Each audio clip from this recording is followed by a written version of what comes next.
হঠাৎ কেঁপে ওঠে চারপাশ, আতঙ্কে থমকে যায় স্বাভাবিক জীবনযাত্রা। ঘুম ভেঙে রাস্তায় নেমে আসে মানুষজন।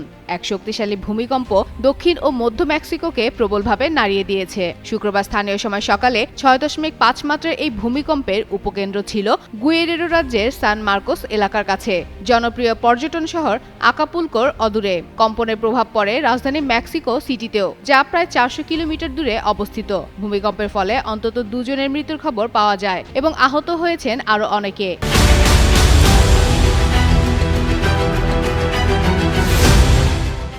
ভূমিকম্পের পর বেশ কয়েকটি আফটারশকও অনুভূত হয়। সতর্কমূলক ব্যবস্থা হিসেবে সম্ভাব্য ঝুঁকিপূর্ণ ভবন ও বাড়ি পরিদর্শন করা হচ্ছে। নাগরিকদের শান্ত থাকার পাশাপাশি জরুরি লাইফ ব্যাকআপ প্রস্তুতি রাখতে আহ্বান জানায় কর্তৃপক্ষ, যেখানে পানি, শুকনা খাবার, টর্চ লাইট, রেডিও ও গুরুত্বপূর্ণ নথির কপি রাখার পরামর্শ দেওয়া হয়েছে। এদিকে ভূমিকম্পের সময় মেক্সিকোর প্রেসিডেন্ট ক্লাউডিয়া সেইনবাউন সংবাদ সম্মেলনে ছিলেন।